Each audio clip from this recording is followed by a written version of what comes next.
देखिए कुछ कट सत्य जो कविता के माध्यम से हम कहे के कोशिश करनी, हालांकि टीका तो हमहू कैले बनी, लेकिन सच्चाई के साथ परोसतनी कविता के अच्छा लगे तो निश्चित तौर से भाषा प्रेमी ऑफिशियल के सब्सक्राइब करब, मित्रन में शेयर करब, बेल का आइकन दबाइब, अपन प्रतिक्रिया हमारे लगे भेजब, अपन टिप्पणी हमारे लगे भेजब।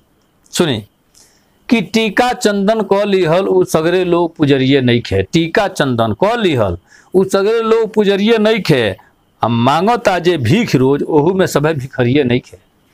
टीका चंदन क लिहल उ सगरे लोग पुजरिए नहीं खे, मांगो ताजे भीख रोज ओहू में सभे भिखरिए नहीं खे। कहरे के आदत बा ओकरा हरदम भइल बेमरिए नहीं खे, कहरे के आदत बा ओकरा हरदम भइल बेमरिए नहीं खे।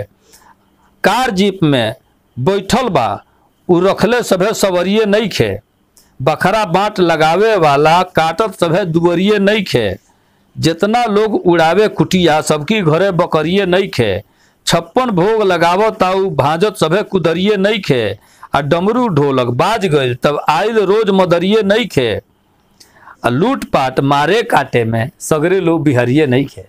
बिहार हालांकि बदनाम हो लूटपाट मारे काटे में, लेकिन लूटपाट मारे काटे में सगरे लोग बिहारिए नहीं खे। यूपी भी कहीं पीछे नहीं खे रह गए मेरा बिहार से।